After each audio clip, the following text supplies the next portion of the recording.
And the same is true here. Like, you're a visionary, but it's possible you're filling in too much of the details on your own of this vision. They need to come into the kitchen and cook with you. And they need to be co-creating this vision with you. Can you bring kind of like the line drawings of the vision, and can you hand them colored pencils and say, what color should we make the sky? Are you a speaker looking to make a bigger impact and reach a broader audience? If so, it's time to elevate your game with PitchDB. It's the ultimate platform for speakers, and it helps you discover hundreds of speaking opportunities in just a few clicks. With PitchDB, you can catapult your speaking career to new heights, reach the right people, and get on stages that can truly build your brand. Don't be a great speaker that nobody knows. Be a great speaker everyone wants to hear. For your own free month of PitchDB, head on over to pantheon.fm/pitch. Once again, that's pantheon.fm/pitch.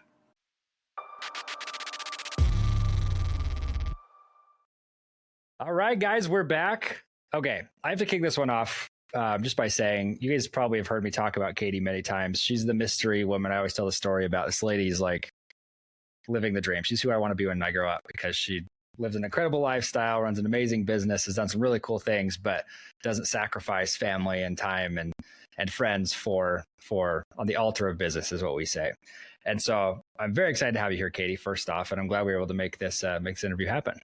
Yeah, me too. Josh, I'm super honored to be here. Excited to hopefully share some helpful, beneficial frameworks for people. Oh, it will be. And guys, I'm gonna give some context to this interview, because Katie was one of the people. When was it? When did we meet? 3 years ago? 4 years ago? 3 years ago. It's been a while. Yeah. 3 years maybe ago. Even 4. It's been a while. Yeah. Katie came on my show. I think that's how we met, was initially from our interview. And she offered me a little bit of coaching on the side. And it was like some of the most impactful lessons I've learned were even just from that hour of coaching. So thank you for that, Katie, but also from that interview. And that's one I actually go back to pretty frequently myself to go listen to remind myself of, my journey and my mission, what I'm trying to accomplish. And I want to put this interview in the context of really building empires, right? Building a business that doesn't require you to work in it, right? And I love the term empire, because this is really where you're coming from, Katie, right? It's like the empire isn't about, you're not out there like leading the charge on everything that you do, right? You're not going out and, building the castle yourself, right? You're actually working with the right players. And I don't want to just bottleneck you into team, but that's really where I want to kind of put the focus of this interview today is talking through that element. So I want to kick this off just by asking you if this is going to be kind of an existential question, but why do we even call it team when it's an entrepreneurial organization? Because we talk about that a lot. Like, this is my team. Why do we even call it that? I really feel like we make a huge mistake when we hire a team as an entrepreneur.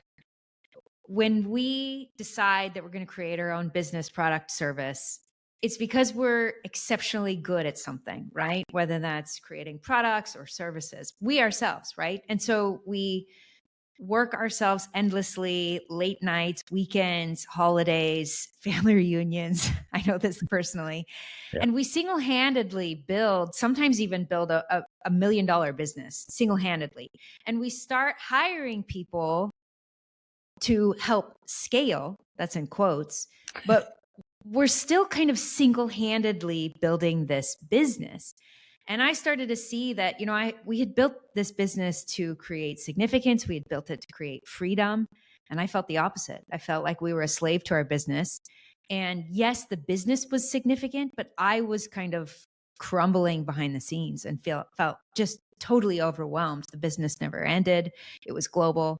And so if we are going to build an empire, it needs to be sustainable, right? That significance has to be sustainable. And the freedom can't just be freedom. It needs to be real freedom or ultimate freedom, where you genuinely can take time off on the weekends, shut your computer at 5 o'clock and be present at the dinner table. And I myself personally, Josh, I know you've experienced this too, and I see this happen with so many CEOs, is we do that single-handedly getting to $1 million approach. Right. And we have this kind of target in the future that we're like, I'm just going to get to that point and then things will slow down. And the sad reality is the sad reality is if you've built the business in that way, then the business is built on your back in that way. Right. And so you can't just like sidestep it all of a sudden. It's not going to fall apart. Yeah. Well, what's funny is I feel like it's the hustle and grind culture, right? Everybody always talks about building these businesses, but I really like the analogy you just gave of like, it's on our backs, because when you said that, I envisioned walking up a mountain and like every time I make a sale, right, I'm adding a massive weight into my pack that I'm having to continue to climb the mountain with. And I'm thinking about that going, there's a reason why it can be so difficult to build a team, because you're not just adding a rock, you're adding a person, and they're riding on your back as you're trying to hold them up the mountain. And I was not even planning about going this direction, but I think this will be really insightful. I've been talking about this a lot on my podcast recently, but 2 years ago, our podcast production company, we were doing really, really well. My brother and I, you actually know my brother, we were just crushing it. But then we had this really big uptick in sales. We figured out the sales process and we're just crushing it on sales. But our fulfillment was killing us. I mean, we were having all sorts of mistakes. We're hiring a bunch of people, and we started having all of this burden that we couldn't afford ultimately. And it actually ultimately ended up in us having to like shut down certain departments of it. Tyler and I actually ended up having to part ways, and he took that company. I had to take the mastermind company because we couldn't sustain them under the same cash flow models, under the same balance sheet even. And what ends up happening, like for us, and this is why I'm going to ask you some genuine questions here, because we're in a really big growth phase right now, and we've with our mastermind, and I'm already having like PTSD of, oh my gosh, I've got to start hiring again. And so I'm wondering, like, what are the next, I just kind of put it as a backdrop, like with somebody like me who I've already done that, experienced the highs and lows of that. I mean, we had like, I think 30 some odd employees at one point. Where would you recommend somebody like I would restart again, when I'm hiring somebody? Does that make sense? Especially knowing that I totally get this. And I'm helping multiple clients navigate something really similar right now. They've had to kind of wipe the slate clean, so to speak. And, I'm actually going to answer this as a designer. There are 2 phases to creation. The first phase is spiritual or on paper. And so the first thing you need to do is you need to get really definitive on this individual. And one of the things that I'm doing with my clients is get really specific on their personality type, maybe even like their age range, because with age comes certain levels of experience or levels of availability, right? So if you were to be able to like hand select your ideal your team member, who would that be? And Josh, really the answer to this is it comes back to like my whole system, which is the vital system. You need certain parts and pieces to be in place in order for everybody to be in the same boat, headed in the same direction. Okay. Moses couldn't lead the children of Israel out of Egypt unless he had a vision. So the first thing you need a vision. And the wild thing is, you had enough of a vision early on to get started. Now communicating that vision to the team is the tricky part, right? Absolutely. So the first step is you have to have a vision. And I use a vision frame for my clients and my team members. And you have to train that with your team. You need that vision. And then alongside that vision, you need instruction, because a vision is where we're headed. But there's also a lot of specificity needed for how you prefer to get there, because there's maybe 1,000 ways we could get to that vision, that place on that horizon, but you need tremendous specificity on how you're going to get there. I was interviewing somebody recently, and she had a really interesting career path.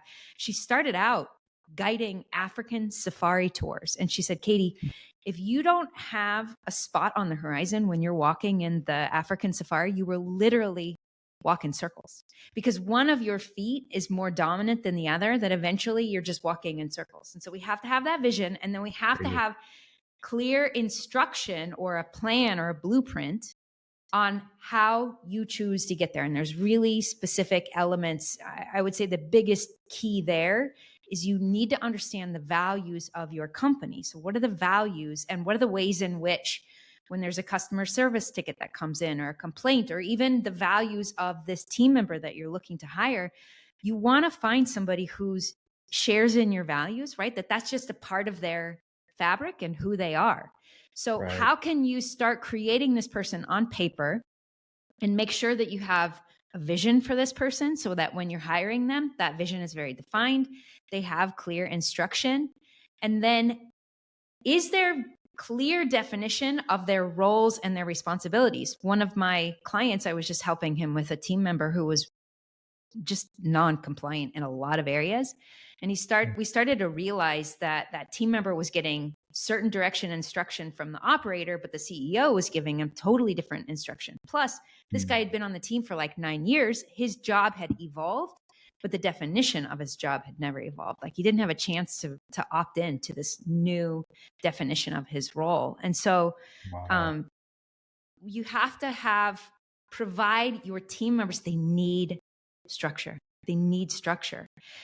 You probably rebel against structure as an entrepreneur, right? You want freedom. You're like, oh, don't put those boundaries on me. But your team members, they need those rails. And so the more clarity of direction and definition on their roles and responsibilities, the better they're going to be able to perform for you. So those are actually the first 3 pieces of my vital system: vision, instruction, and team. Those are all frames: vision frame, instruction frame, team frame. Yeah, those are powerful. We're going to. And can I give you the last 2 pieces? Oh yes, because please do. The last 2 pieces, I mean, all of these have to do with you, but here's the interesting piece, and I see this so often with CEOs, right? Like you, kind of rolled up their sleeves and just got started, and then overnight they have this team of 30, and yet they're used to being the one who jumps in and just solves the problems, fixes it, figures it out. All of those things. And you need to start doing is you actually need to pull back. Now your internal voice is going to resist against that. You'll feel guilt and you'll feel shame. And you'll be like, I'm not above this. I can jump in and do it. I've always done it. I'm happy to clean toilets or sweep or write that email. But if you keep jumping in and doing that, that enables the team to rely on you to do those things, right? That's building the business again on your shoulders. So the next piece is you have to be aligned with your roles and your responsibilities. And that means if you're the CEO, if you're the founder, the leader, then you can't have that internal battle. And this is actually where me and my clients spend a lot of our time. Is there's a full-on war going on inside of them. And it tears them up inside. And, they feel embarrassed that their company's not where they want it to be. I think a lot of people would be surprised to hear that about CEOs and entrepreneurs. They see everything that it's not, right? You have a vision of where you want to go. And most of the time, you're not there. And so that's frustrating. That's embarrassing. I had a surgeon who's one of my clients, and he said he walks into his office and he's like, this place is embarrassing. And I was like, really? Because it's not what he had originally dreamed and imagined. And so that next piece of the vital frame is you have to be aligned within yourself. And then the last piece, which is so hard for people, Josh, I have a client who's building a solar company, and he's doing this very thing. He's hiring people, but then he keeps just telling them what to do. And then that still makes them all rely on him. So the last piece is you have to understand how to lead people in a way that it empowers them. It empowers them to make the decisions. It empowers them to take the action. So he was hiring somebody to replace him, but then he was still sending out the text reminders and still in the meeting. And it just was creating all of this confusion. And so I was walking him through, what does it look like to actually empower this guy that you just hired to replace you? What does it look like to really empower him? And it was not intuitive. It's not intuitive at all. Like you're just so used to, yes, you're just used to jumping in and just fixing the problem. But instead you have to stand back and you have to teach that team member to think like you. And so you need this lead frame to help you do it. And I use the word frame because when you understand each of these systems and these frames, it's like you're looking through a totally different frame. A new pair of lenses, a new pair of glasses. And it's less of this thinking game and it's more of, it just is clear, it makes sense, and it's intuitive on what needs to happen now. But first you have to see kind of the mistake of how you've been viewing things and how you've been doing things. And then once you start implementing the vital system, it's this new frame. So what are Right. you like, what's standing out for you as I share those? Yeah, I was to say I have like 15 questions, but we're going to condense it for time reasons. But what's so interesting to me, so you talk about like instruction, because vision is never my problem. If you actually look at and this is what's funny, most of my clients fall in the same thing, is we talk big all day because we're thinking big all day. And if you look at my personality, I'm the visionary leader. If you look at like the Myers-Briggs or any of those, that's kind of like my thing. But what's funny is they always say it's the visionary leader, but I'm like, I'm always the visionary. And I feel like I tell and I show and I instruct and I train, and then they still don't do it. And I go, man, I'm doing something wrong with this. And so this is where my question kind of comes from on this, is for someone like me, because I know my clients and those listening to this show have the same problem, is I can get somebody to, like, this is going to sound terrible, like cut their hand and bleed a dying oath that they're going to stay with me forever, right? They're loyal to a fault, but then they never figure out their role. And I feel like I'm training. We've got SOPs, we've got systems, but then they're always coming back to me with questions, right? That's where we ran into big problems. Because as you're saying that, I'm going, yep, every negative box. I'm like, that's exactly where I was. That's exactly what I was saying to myself. And the biggest one was that I just never felt like I could get them to take ownership of a role and run with it. Does that make sense? Totally. And, you know, if we had time, we would dive into it and I would show you where you're causing a lot of that.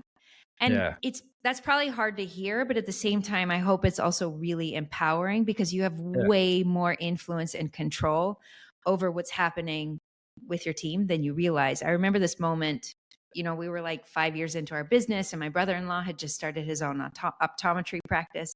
He came to visit us, and one by one, he went through each of his team members and he was like, they're all problems. I think I just need to fire everybody. And my husband was like, hold on a second. Who's the guy at the top? Like, it all starts at the top. So if you fire all those people and you start over, you're going to recreate what you currently have. And it's really about, you have to understand how to reprogram your thinking, because Josh, if we had time, there's ways in which you're actually disempowering your team, and you're teaching them to not trust themselves, not trust their instincts. And so they're coming back to, like, get the okay from you on everything. Yeah. It really is just a validation, because their brains are fully functioning. They work well, right? Like, they can come up with really cool ideas. So since we don't have all the time in the world to go through that, do you mind kind of walking us through how you would recommend getting somebody to that point, like with a simple framework? Yeah. Okay. I actually have a visual that I think will really help with this. Because when you hire somebody, what's happening is you are bringing in somebody who has different life experiences, a different perspective in the world, right? They have different skill sets. They're not you. And thank goodness, right? We want to expand the spectrum of the capability and gifts and talents and perspective of your team. But as you hire all of these team members, you start to have some chaos. And it can just feel like there's just continual, you just rubbed your nose, but right? Because you're feeling that. There's just like continual entropy, and it's like herding cats. Like, come on, people. I told you we're headed in this direction. We want to head at that point on the horizon. And so it can feel like you're being pulled in 1,000 different directions, right? And, you know, you're trying to maintain your responsibility as the CEO, as the visionary, as the leader who's kind of setting the vision and then encouraging everybody, but you're getting pulled in so many different directions. And, you know, I mentioned the align piece. We have to get ourselves aligned, because you then, from this self-aligned place, show up with your team and we're all in the same boat, pointed in the same direction.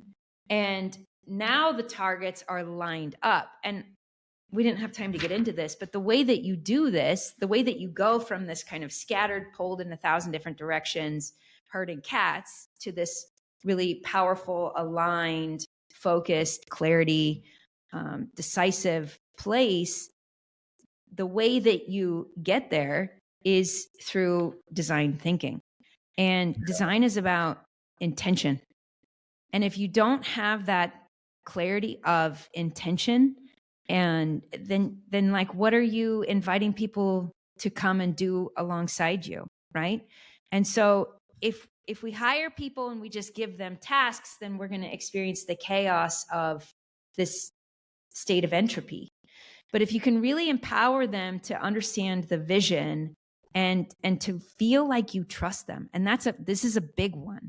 And there's probably things that you're doing, Josh, that is diminishing trust with the team. And my guess would be there's maybe even places internally where you are not trusting self or out of integrity with self, whether that's not speaking up because you don't want to ruffle feathers with like a business partner or a member of the leadership team. I don't necessarily know what it is, but when you start to utilize the design thinking and you get everyone in the same boat, pointed in the same direction, and they feel empowered to make decisions on behalf of you, on behalf of the business, that's when it becomes this like virtuous cycle that spirals up. See, that's really interesting because, excuse me, like you said something there that I think it went ding in my head is that's what I do is I give tasks, right? Here's your task list. Here's a checklist. Here's exactly how to do your job versus what you're saying is here's the target. This is what we're shooting for. Mm-hmm. So this, or we need more time, but point being, basically you're giving them a target, a KPI, let's say is putting it in for the numbers people, is you're giving them a KPI. Do you still recommend like giving SOPs and that sort of those sort of like guidelines, or do you just say, hey, hit the target, you design it yourself? You have a child and another one on the way. And so this might relate to you, and anybody who has kids knows this. You know, when my boys were young, I was all about eating healthy. I still am. And so I would spend an hour plus cooking from scratch, cutting up broccoli, making a salad, and I would place it in front of them and they would just turn their nose up at it. They didn't want to touch it. They weren't interested in it. But when I brought my boys into the kitchen with me and I handed them a knife and I said, you cut up the broccoli, like, let's do this together. And they were co-creating dinner with me, right? They were part of the creation process. Then I didn't have to push them to eat the broccoli at the dinner table. And the same is true here. Like, you're a visionary, but it's possible you're filling in too much of the details on your own of this vision. They need to come into the kitchen and cook with you. And they need to be co-creating this vision with you. Can you bring kind of like the line drawings of the vision, and can you hand them colored pencils and say, what color should we make the sky? And what color should we make these bushes and this building? And give them some responsibility and autonomy. And you have to lean into trusting them. They have gifts and talents and abilities and a perspective that you don't have. And it can be really terrifying, Josh, to trust that within them. But if you don't trust it, then they're always going to come back to you and ask for the answers. Yeah. Always. That's so interesting. We need more. It's scary. More time. It's scary. Yeah, it's scary stuff. And it's funny is it's like totally taking me back to our last conversation because I'm like, I haven't changed, dang it. I need to. You're some of the same things you told me years ago. And I'm like, you idiot. You can do this. Anyways. No, see, it's so great. Like, you have power and you have control. And I go through this myself. Like, when I see that my team is having issues, I always have to remind myself that it starts at the top. And that's why one of the key component of the vital system is alignment with self. There's always a place in which I'm getting in the way and which I'm maybe self-sabotaging, and which my ego is afraid to let go of that responsibility or saying that nobody else in the world can do it as good as me. And then I'm hesitant to hand it over to my team. So it just means the good news is, Josh, you actually have more control than you realize. I like that. I do like that. Yeah. That's beautiful. Okay. We're going to have you back on, Katie, at some point. Yes. We'll do like a 6-hour deep dive. I was kidding. We'll make it a good long episode. She's like, not going to happen. She lives in Puerto Rico. She's enjoying herself. She's not going to spend 6 hours on a call with me. So, but here's the thing. You can go spend 6 hours with Katie. Yeah. We need to go a lot deeper. Yeah. This is so powerful. I wish you had enough time in the day, Katie, to talk to every entrepreneur, because every single entrepreneur could use this. And I love the frame. You talk about this, like the glasses you put on with a different lens, like just even the name of an event that you're running, right? And what you're talking about is Empire Builders Live, right? We're talking about empire building here. If you really want to build something that generates you money without you having to constantly be in it, you have to build it right. Because an emperor doesn't become an emperor by just by birth. Sometimes they do, right? But let's put this in context. Or by single-handedly building it, right? Yes, just like what we've been talking about. Yes, taking it. So like, can you give us a little bit of just like a small like insight into what you're doing at Empire Builders Live? Because I got so excited about this event when you started telling me about it. So fill me in. Okay, so there's a couple things. You mentioned that I'm really great one-on-one. I've been doing it for 8 years now, Josh, and I'm really exceptional. And I know the details of what's preventing your business from being at the level that you know that it's capable of, right? Incremental growth is like the most excruciating, painful thing for people who are doing something and feel called to create something of significance. So the first thing you need to understand is that we are talking about a proven operating system that I have helped to develop and create that empowers entrepreneurs to build this empire. So that's the first thing. We're talking about the proven operating system. And this proven operating system does two things. You feel called to do something significant in the world. And yet, it's the way that you're currently executing on that vision is not sustainable. And so we're talking about how to create that significance that you feel called to create in the world, but doing it in a way that is sustainable. It's counterintuitive. It's not linear, logical. And that's where my design background comes into play. And it's so fun and exciting to build when you understand how to build in this way. The rules of the game change. And all of a sudden, it's not about who can sprint the fastest for the longest. That's what's gotten you here. But it's not sustainable. And oftentimes that's what people say when they come to me. They're like, we're doing okay, but I can't keep operating this way. It might end in a divorce, and I'm dropping the ball with my kids. My health's not great. I'm not sleeping totally at night, right? There's like little early warning signs. Some people like to take it to the extreme. I had a client who was working 120 hours a week, and I was like, I didn't know that was physically possible. Yeah, like 5 hours of sleep a night. No, thank you. Right. And then the second piece is freedom. I'm going to show you another visual. We get excited about building a business and we have all these hopes and dreams of freedom because we have this place that we want to get to, like this paradise, right? So we have this vision of this place that we want to get to. And usually there's a dollar amount associated with this. If you're building your first business, it's at least 7 figures. Well, the sad reality is you get to that point and you realize, oh, this isn't where I wanted to go. I wanted to go to this island over island. here. Dang it. Hold on a second. Like, I maxed myself out to get to this island. Like, how in the world am I going to 3X or 10X now to get here? And you can't use the same systems. And so you built your original business because you wanted freedom. You get to that island only to realize you've become a slave to your business. You're working around the clock. You're not getting the help and support that you need with your team, and everything is flowing through you. The business is built on your back, and you can't actually step away from the business. So it's about this second piece, which is ultimate freedom, where you are able to execute on your calling. You have that sustainable significance, and you have the real ultimate freedom. You mentioned that I live in Puerto Rico. We homeschool our 4 kids.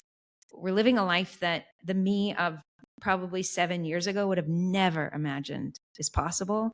But through design, through reverse engineering, through the vital system, and understanding these principles, you literally can create whatever it is that you want and dream of. And I can show you how. Yes. Empire Builders Live. Is that the link? EmpireBuildersLive.com? Is that where they go? Gosh, I should have.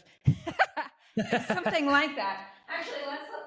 Yes. That's so funny. I keep just clicking the link, but it's all good. And actually, you know what? I'm going to make this really easy for everybody. Go to pantheon.fm/Empire Builders.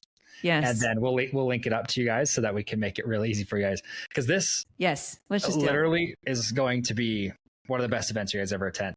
There's actually a funny story behind this. You guys have been hearing me talk about Industry Icons Live, but we've been running the past few months.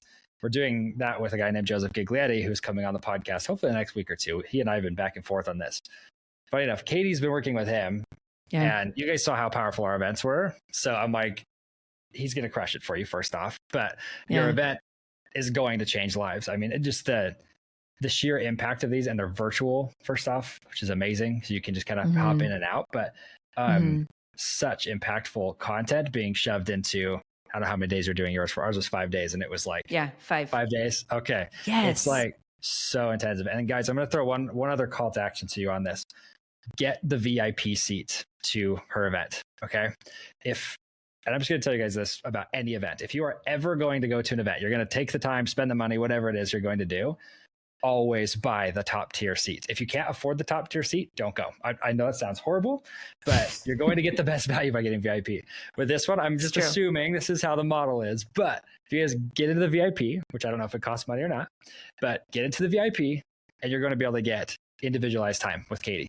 It's a group setting, but workshopping your business with someone like this, I don't know if I can even share your price point either, but Katie charges a lot of money for coaching for the average entrepreneur, and it's worth every penny. It's $120,000 for the year. Okay. So yeah, I was like, can I say it or can you say it? $120,000 for a year. Okay. Like, and that's because they get a significant ROI. That's why I can charge that. ROI. Yeah. I mean, I know a lot of our clients, they've crushed, all of them have crushed it. And so my point is go get your ticket, but get the VIP so you can get this opportunity to actually get Katie's eyes on your business, your team, and then you guys can go build your empire with her. So once again, I'll repeat the link. So it's pantheon.fm/empire builders. And then that will just redirect you over to Katie's page. So you guys have access to that. And Katie, is there anything else you'd like to give our audience before we wrap it up here today? Yeah, I just want to share one last thing, which is, sometimes people come to me and they ask for tactics. And to me, that's really low level thinking. My whole objective is to empower somebody, and you've referenced this, Josh, you got to experience it. If I can teach you the underlying principles, I can set you free. And that is my whole goal and objective, is to set you free so that you become the hero of your story. I don't need to be the hero of your story. I want you to be the hero of your story. Come hang out with us for 5 days, get that VIP pass, because you will have some of these really profound moments where I'm going to just totally crack your brain open and flip your perspective, and you will not see your business or the world the same afterwards. So good. Katie, I'm just going to end it there if that's okay. Yeah. I was just going to stop the recording.